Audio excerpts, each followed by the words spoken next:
Okay, so this is a quick video. I was asked to explain whether there was any hidden screws on the Inspire when you're stripping it down for either coating or for a repair or something like that. So my advice is, first of all, get yourself one of these. It's a little handy screwdriver set. Get them from B&Q. They contain some star ends. I don't know whether you can see them or not.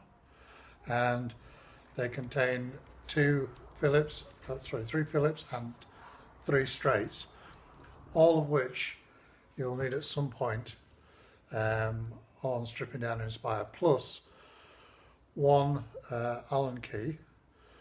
The size is, it says on it 2.5 in the gap, but I don't know if you can read that.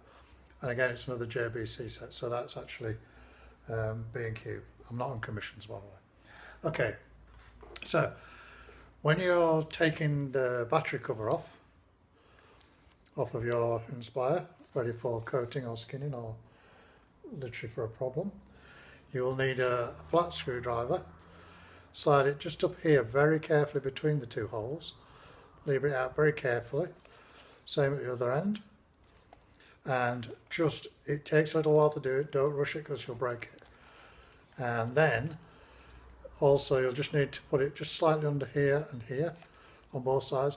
Little and often, a little bit at a time. Eventually it will come off.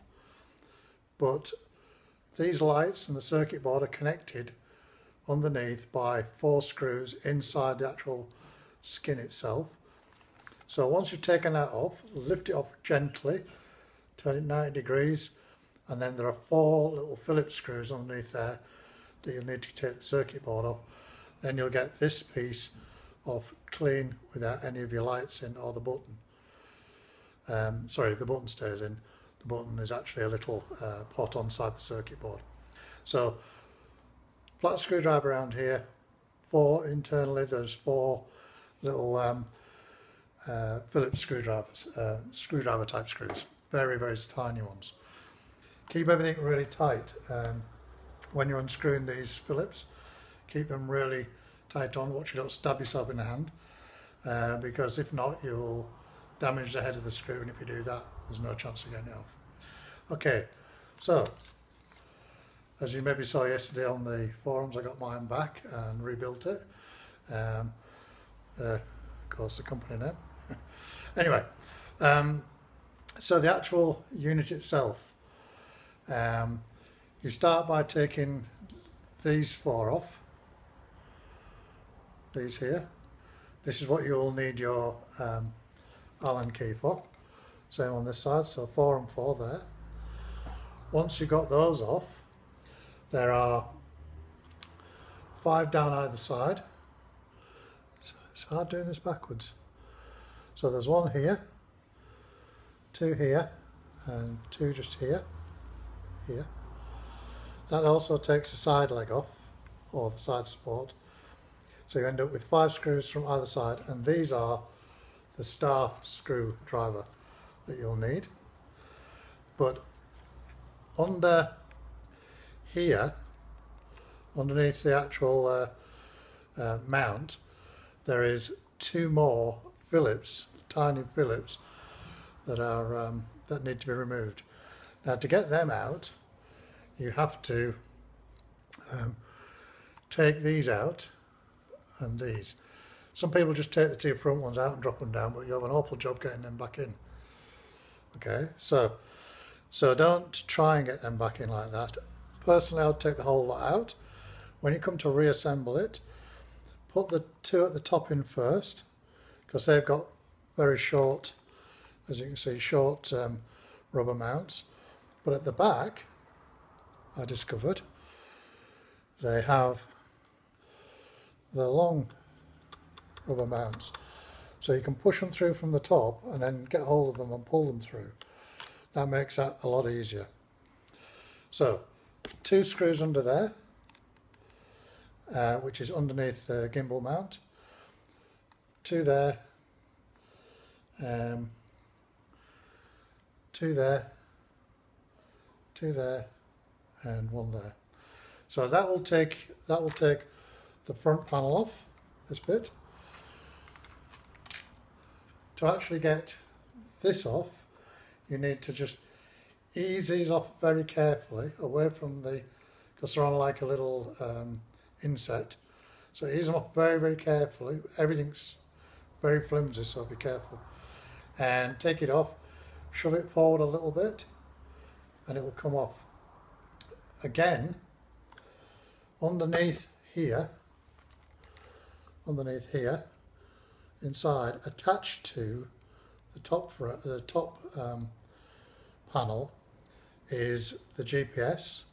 The GPS again is held on with 4 tiny screws, so carefully remove them.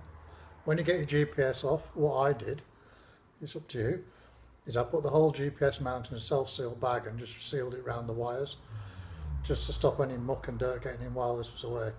The skin was away, as you probably know, for a fortnight. So I just covered everything up, put it back in the box. Okay, so that's that and that. Before you can get that off this back piece completely, you need to take this off. To get that off underneath, there are 4 screws here. Very, very tiny screws, recessed Phillips screws. When you get that off, ease it up. Once you get the screws out, ease it up slightly with a straight screwdriver, tiny one. There are 2 little insets that pop in that way. So you ease it up and just flick it back. And what happens is you get this bottom panel off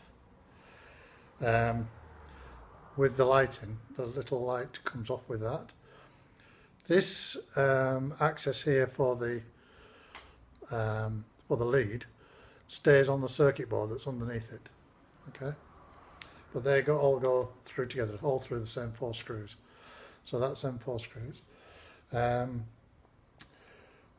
then these long strips here will have come off with the side.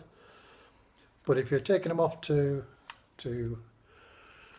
get skinned, this panel here, this one, is actually stuck on with double-sided tape. Incredibly difficult to, well, not difficult to get off, it's very, very careful. It's very flimsy, very thin. Start at one end and ease it off gently with a Stanley knife all the way through. Be careful at every inch or so down here, there's a little pip that goes into a hole, a recess hole in the frame for location later on. Don't shear them off with your screwdriver, with your Stanley knife as you go through. So do that very carefully. If you're sending it for stripping, I would carefully clean off all the resin, all the residue, and then when you come to put it back on, get some very narrow double-sided tape, as I did, and place them back on again very carefully. Okay, so but that is about it, I think. I'll have a look through this video now and check it myself. If I've done it right, I'll post it. So see it posted, hopefully it's right. Okay, thanks for watching.